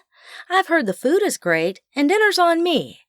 Bobby Sue hooked her arm through April's, smiling. "You had us at free food." Chapter 13. We went back to our room to change for dinner since it was in one of the dressy places. We had a half-hour left before we were supposed to meet April, so we had a glass of wine on the balcony and batted around theories about how the jewelry had gotten in the boat. "As far as I'm concerned," Coralie said, taking a sip of wine, "it's a no-brainer. Gerard tossed him overboard, but wasn't bright enough to look over. Or maybe he couldn't see," Anna May said, thoughtful.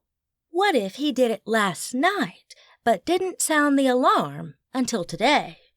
"That's an idea," Bobby Sue agreed, and I could see the gears turning. "He wouldn't have done it in broad daylight. Too risky." "Yeah," Coralie said. "But wouldn't April have caught him?" "Not necessarily," Sherry Lynn said. "If you noticed, they aren't sleeping in the same bed. 2 of them were rumpled, not just one." I hadn't noticed that, but it would have made it a lot easier for him to sneak out. Sherry Lynn, who looked snappy in a little black dress, emphasis on little, hovered over a chair. She was adapting well to being a ghost, but said she felt weird floating above us, so she did her best to maintain living positions. And it's almost impossible to prove, too. I mean, even if they have a record of when the safe was opened, all he has to do is say he was putting something in for the night. Silence fell for a few minutes while we sipped our wine and enjoyed the view. "Where's Addie?" Rayanne asked. "She hasn't been around since this afternoon." Since she pointed it out, I realized she'd disappeared when we'd gone to get the captain. Sherry Lynn waved a hand.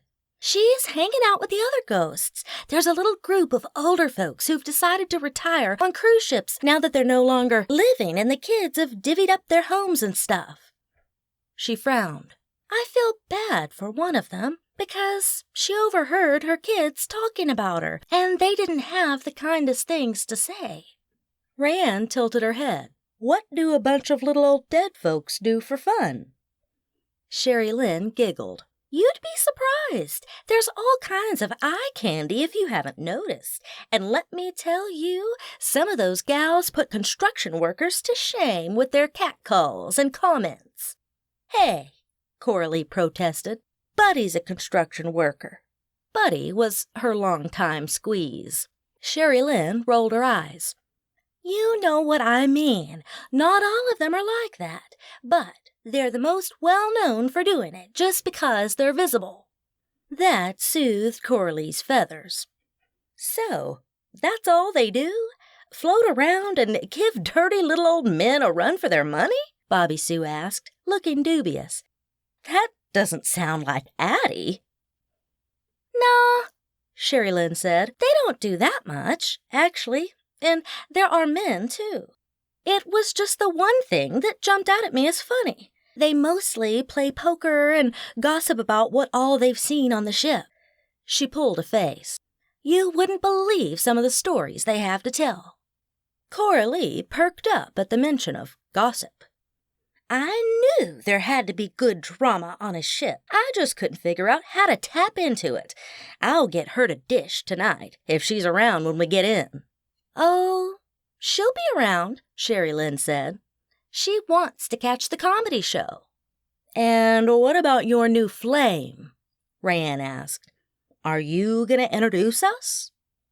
"Actually," she said, biting her bottom lip and looking a little unsure, "I was wondering if now's a good time. He's as anxious to meet you all as you are to meet him." "Bring him on," Bobby Sue said. "What are you waiting for?" Sherry took a deep breath and smoothed her dress. "Okay, Rupert, come on out."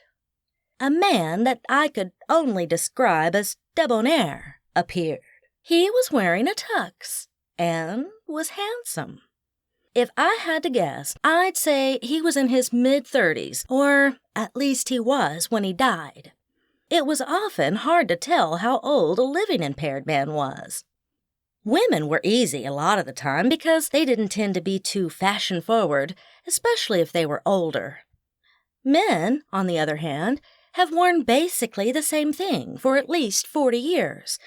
Once you got past the 70s, fashion all blurred together unless they had some kind of serious hang-up like parachute pants or butterfly collars. But evening wear? Forget it. That hadn't changed in almost a century. Plus, many younger ghosts kept up with the times.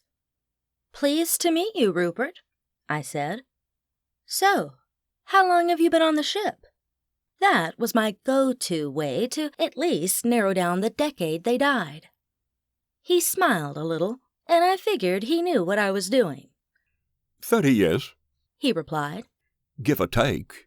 I lose track. And I was 38 when I died. I was on holiday with my brother, and the shellfish killed me." I turned a little green, thinking of all the shrimp I'd eaten that morning. A quick glance at the rest of the crew told me their minds had gone the same way. Rupert held up his hands. No, it's not what you think. I was allergic, and the chef forgot. It was a bad day for him, but a horrible one for me. Though I do feel bad. The poor chap still carries it with him. We chatted for a few more minutes, then the conversation turned to what we were going to do that night after the show. Rupert had the most charming British accent and was pleased to fill us in on what activities were good and which ones were best avoided. "I'm still all for going to the casino," Coralie said, a gleam in her eye. That girl was a gambler at heart. She spent more money on lottery tickets than I did on utilities, though I had to admit, she had better luck than anyone I'd ever met. She regularly hit them for $100 and even $500 or $1,000 occasionally. I don't know if she broke even, but it was a good chunk of change to get all at once. A grin spread across Rupert's face. You, madam, are a woman after my own heart. Miss Sherilyn said you like to gamble. Would you mind if we joined you for a bit at the tables? "Not at all," Coralie replied, swirling the last drink of her wine before downing it. "I'd enjoy the company." She gave them a little side eye. "Don't go telling me how to play my hands, though." I wouldn't dream of it, Rupert said. Though if you wouldn't mind letting me play a hand or two vicariously, that would be most generous. I'm sure he didn't mean to, but he gave her the same look a pup does when he's begging for a bite of your steak, or the one Max, our talking donkey, gave me when I opened the liquor cabinet. "I'm sure we can work something out," Coralie replied. "Scratching off my lottos will probably be at the top of things I miss the most when I finally punch my ticket, and I hope somebody will humor me, too." "We do solemnly swear," Rayanne said, holding up her right hand, "as long as you leave us the money to buy them for you." Wow, Rupert said, awestruck. You group sure are tight. Not one of my friends could even see me, let alone play poker for me. "Yeah," Sherilyn said, acting all nonchalant and cool. "That's just how we roll." Chapter 14. The show was fantastic, at least until Gerard joined us. Thankfully, he was on the phone most of the time, and at least had the manners to excuse himself when he got a call, or at least he did after Bobby Sue reminded him it was the polite thing to do. When the bill came, he got a little bent, though. "Why is everything on one check? And why did they bring it to you?" he growled at April. She scowled back at him and snatched the check from his hands. "Because they found my pearls, and I told them I'd buy them dinner as a thank you." "If it's going to be a problem," I said, my hackles raising a little. "We're grateful, April, but perfectly capable of paying our own way." "I'm sure you are," she replied, glaring daggers at her husband as she signed the check with a flourish. "But I said dinner was on me, and I meant it." Rather than argue, Gerard got up and left. He'd been taciturn during the brief periods he wasn't on his phone, so we were glad to see him go. After we finished our dessert, we walked together to the casino. Once there, we all split up. We each had our own games we liked, and we didn't want to be betting against each other in any case. I caught sight of Coralie at the poker tables a while later when I was on my way from the slots to the blackjack tables. Rupert was watching over her shoulder, and when he said something, she raised a brow, glanced at her table mates, and acknowledged whatever he'd said with a small nod. I don't know what they were doing, but they looked like they were having fun. I just hoped it wasn't the type that would get them booted out for cheating. The last thing we needed was to have her dragged out of the casino and into the mysterious back room, never to be seen or heard from again. After I'd been playing for 20 minutes or so, I cast a glance over my shoulder because I felt a presence behind me. Sherilyn was hovering there, watching with interest. She had a quizzical look on her face as she watched him deal. I was holding 19 and started to hold my hand over my cards to stay. "Hit it again," she said. "What?"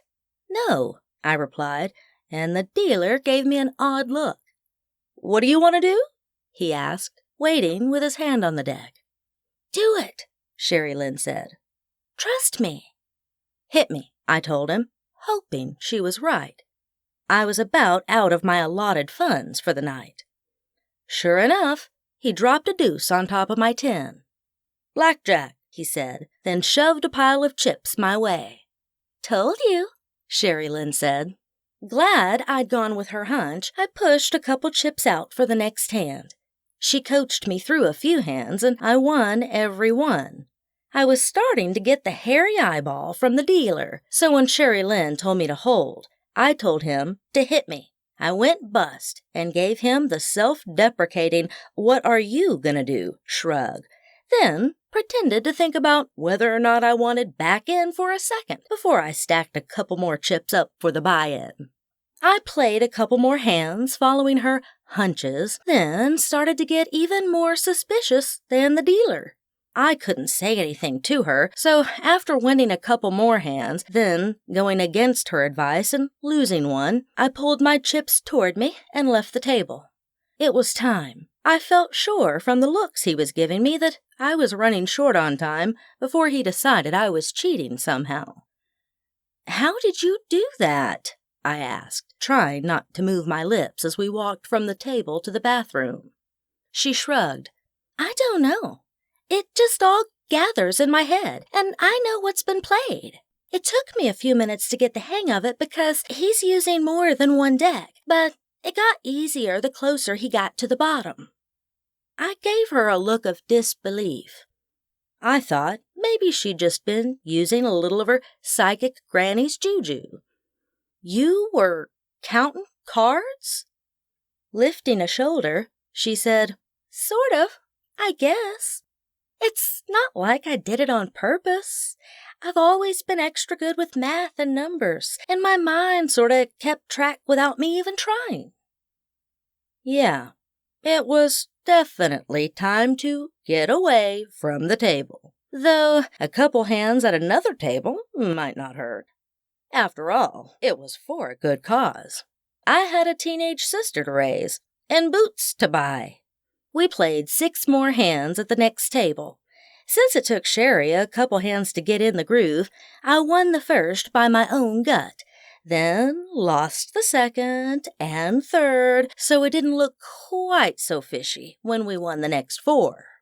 I decided it was time to quit while I was substantially ahead and try my luck at the one-armed bandits.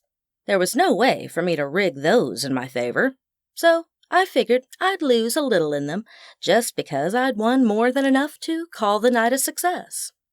"You sure you don't want to play a little more?" Sherry Lynn asked with a longing glance back at the blackjack tables. "Nah," I said, thinking back to my earlier fears of seeing Coralie hauled into the back room. "We better not. Is Rupert still hanging out with Coralie?" "Yeah," she said. "I'm glad. It's good to see him interacting with people who aren't dead, and I'm glad he's getting along with her." I glanced at her, and she blushed a little. "You really like him, don't you?" She smiled that goofy new relationship smile. "I do. He's not like other guys I've been with. He's polite and treats me like I'm special." My heart melted. "Oh, Sherry Lynn, you deserve that. They all should have treated you that way, because you are. That just speaks to what creeps they were. It has nothing to do with you. You know that, right?" She sighed. "In my head, I do, but it's hard to get my heart to believe it. He's convincing me, though." "Is he interested in going back to Keyhole Lake?" I hated to see her get attached, just to have him break it off when the ship pulled back into port. "I don't know," she replied.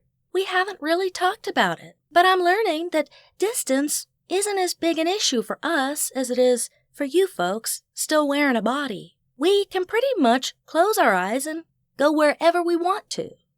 "Seriously?" I said, surprised. "I didn't know that." "Me either," she said. "Not till Rupert and the rest of the crew explained it to me. It's how they go back and visit their families and friends whenever they want." "Well, that was handy." "You'll have to explain that to Addie and Belle," I said. "Addie already knows. She's been practicing all afternoon. She went home and checked on Shelby and Earl." "No way," I said. "Is everybody doing okay?" "Of course. She said Shelby is doing a fine job helping out, and Earl's training an assistant. That's not going so well, but knowing Earl, that's not really a shocker. Nobody'll ever be up to snuff on that grill as far as he's concerned." The casino was stuffy. Even with AC going, there were so many bodies that the air felt heavy. There was a wide deck right outside, so I decided to go get some air. "Look!" Sherry Lynn cried, excited, after we'd been at the railing for a few minutes. "Did you see that?" I squinted and looked in the direction she was pointing. The moon was full, so it was easy to see. It took a few seconds of scanning the water before I caught movement. A fin sliced through the surface of the water, then a few feet further on, 2 dolphins jumped. "Wow," I said. "I wish I could catch that on film." "Yeah," Sherry Lynn agreed. "You know, we really do need to do this more often." "I wish," I said, "I could get used to this." We stood in companionable silence for a few minutes, watching the water and admiring the stars. Without urban light, it seemed like there were a million of them, and they all seemed much closer than they did at home. The moon was huge, too. I knew it was just an illusion, but with the breeze ruffling my hair and drying the sweat from the back of my neck, I figured it was about as close to perfect as a night could get. I thought of a pair of broad shoulders and laughing green eyes. The handsome new sheriff sure was a looker, and I figured I wouldn't mind if he was there with me. Of course, Sherry Lynn was good company too, and I was glad she'd decided to come with us. Maybe she'd finally found her own little slice of happiness. The rough sound of a male voice barking orders at somebody shattered the moment, and I was irritated by the disruption. "I don't care what you have to do," the voice said, condescension lacing his tone. "Do what I paid you to do. Take care of it." The men argued back and forth a couple of times, and I peeked around the corner of the deck to make sure it was who I thought. Sure enough, Gerard was pacing, his tie askew and his hair rumpled. "I have to have that money when I get back. No excuses. My plan here fell through when a bunch of white trash rednecks stuck their noses in." Sherry Lynn's brows slammed together, and she narrowed her eyes at him. She was uber defensive of all of us since we'd taken her under our wings. "He better not be talking about us," she said. "He won't like me if he is." She swooped over so she could hear him better, but she was wasting her time. His voice was clear as a bell when he said, "Kill him if you have to. I don't care. Just get it done." Chapter 15. I took several steps back in the direction I'd come out and pressed my back against the wall so he wouldn't be able to see me unless he walked all the way around to my side. He'd gone silent after those words, but I didn't want to chance him finding out I'd overheard him. "Is he gone?" I hissed at Sherry Lynn, who was still peering around the corner. She shook her head. "No, he's just standing against the railing, looking at the water. Come on, though. I love you, but I sure don't want you to join me on this side. You need to go back into the casino." There was no way I was disagreeing with that, but I was still quite a distance from the doors. He could still come around and see me, and as soon as I'd thought it, that was exactly what happened. He curled his lip at me. It was a shame he was so ugly inside, because he was a handsome man. A bit of a paunch, but nothing too major. I bet before he'd gone to seed, he'd been a real looker. "What are you doing here?" he demanded. "It's a free country," I said, trying to pretend I hadn't just heard him order a man killed. "I'm not rich like you, but I can still afford to pay for that view." I waved a hand toward the ocean, and I'm going to enjoy it wherever and whenever I want. I should have stopped at that and gone back inside, but of course my big mouth wouldn't close once I'd opened it. "You just think you're all that. Get over yourself. You know as well as I do, you're the one who tossed that jewelry overboard. I'm guessing for the insurance money. I don't get it, seeing as you have more money than God Almighty himself, and you know how much those pearls mean to April. Shame on you." "Yeah," he snarled. "All pretense of the niceties. Gone. And I know how much they're worth to me if the insurance would have paid out on them like it was supposed to." "So, you admit you're the one that tossed them overboard," I said. That wasn't good. Usually, when the bad guy let the good guys in on the plan, it was because he was about to kill them. I backed away from him, drawing magic into my hands just in case. He tilted his head and stared at me for a second, his face expressionless. When his face wasn't twisted in loathing or anger, I could see what April saw in him. Then a smirk slid into place, and he turned one corner of his mouth up.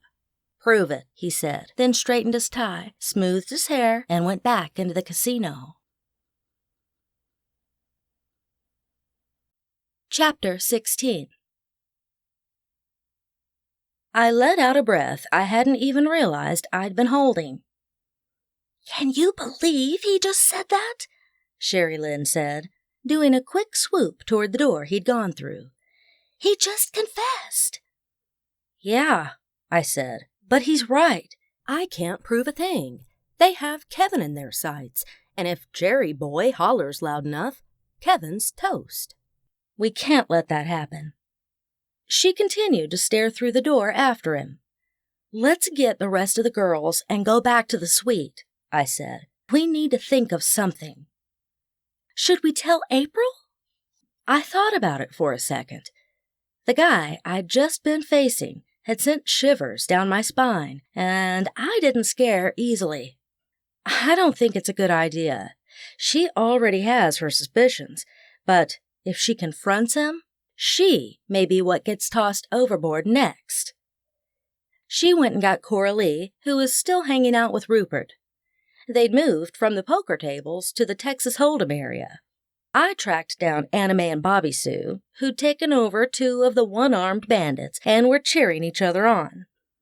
I called to Rayanne through the psychic link we shared and gave her a rundown. She met us halfway across the floor, and we all walked back to the room together. Given the circumstances, I thought it was best we moved as a group.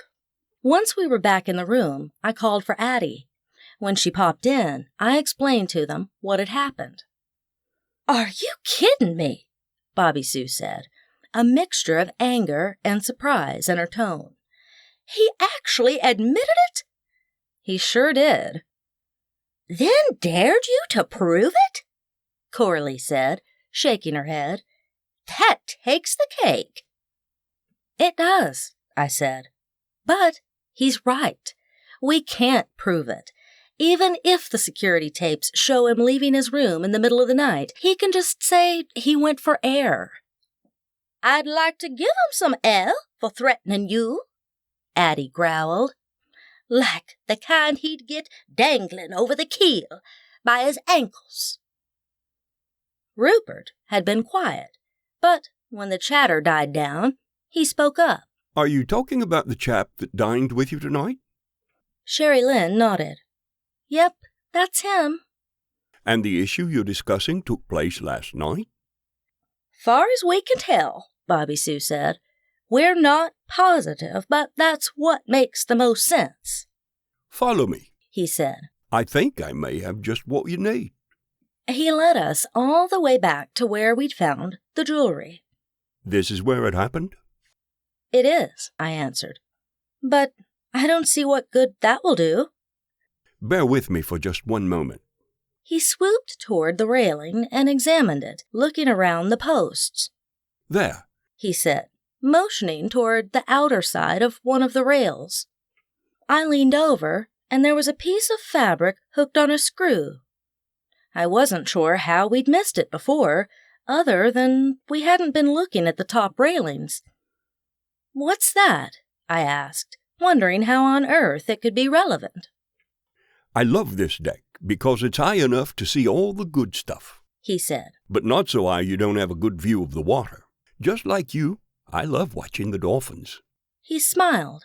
I've been doing it for 30 years now. You'd think I'd get tired of it, but it never gets old.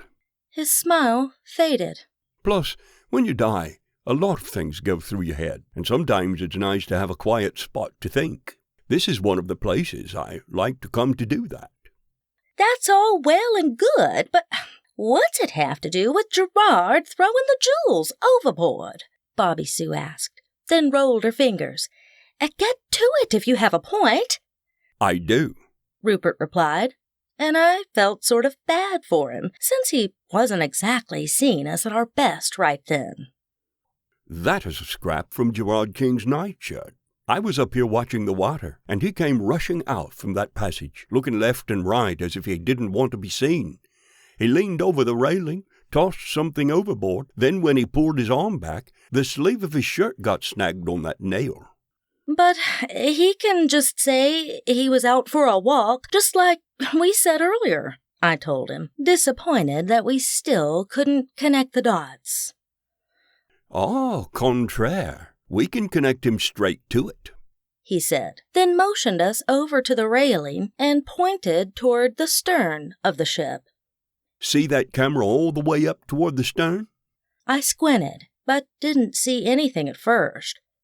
Then the ship rocked a little, and moonlight glinted off the lens. I see it. Well, that camera is to monitor the lifeboats and give the captain a view down the outside of the ship. But as far as Mr. King leaned out to drop the jewelry, I assume that's what I saw him dump. The camera surely caught his arms and hands, and the jewelry. Then all we have to do is make the connection between the arms in the video and the pajamas, which should have a tear in them, and we've got him, Rayanne said, smiling. Rupert, you sure do know how to make a good first impression. He blushed scarlet, then took Sherry Lynn's hand. I'm trying, because if I get my wish, you're all going to be seeing a lot of me. Chapter 17. I pushed aside the umbrella in my Mai Tai and took a long pull through the bright pink bendy straw, then set it down and leaned back into my lounge chair. The sun felt amazing on my face, and the cool ocean breeze tickled across my skin. Some guy playing a steel guitar on the other side of the pool started in on the first few bars of "It's 5 o'clock somewhere," and I smiled. The girls, including April, all lounged around me, and we joined in when the guy started singing, belting out the lyrics like nobody else was listening, because as far as we were concerned, they weren't. We'd gone straight to the captain first thing that morning, and it hadn't taken him 20 minutes to connect the dots. They'd skipped the whole need for a search warrant because April had gladly handed over the pajamas. Once they'd cuffed him, she'd given him a sound cuff of her own on the head for tossing her pearls overboard, then called her attorney and filed for divorce as soon as they'd hauled him away. I pulled my sunglasses back down, adjusting the towel I was lying on, and closed my eyes. "So, what are you going to do now?" I asked her. "I don't know," she said from the chair beside me. "I do know we're in financial trouble, so I guess I'm going to have to figure that out before I can do much moving forward. That's why he was trying to collect the insurance money. At least you won't be dealing with the king while you're trying to clean up the mess," Anime said. "Trust me, that makes everything easier. 'Course, mine died, and yours is just in prison, but I'm guessing it'll be a similar process. He ain't getting out any time soon." "No," April replied, "he won't. 3 counts of insurance fraud totaling over $8 million, and a count each of embezzling, kidnapping, and attempted murder when one of his guys figured it out and threatened to turn him in. Nope, he's out of the way for a good long while, if not forever." "You know you always have a place with us," Bobby Sue said from a couple chairs down. "I do," April said, "and that means a lot. You all don't know how fortunate you are, having each other through thick and thin, no matter what. The thing was, I knew exactly how fortunate I was. The sun was shining, Buffett was playing in the background, and I was on a luxury ship in the Caribbean with 6 of the best women I knew. My luck couldn't get any better than that." This has been Cruise Ship Caper, written by Tegan Maher, narrated by Merritt North. Copyright 2019 by Tegan Maher. Production copyright 2019 by Tegan Maher.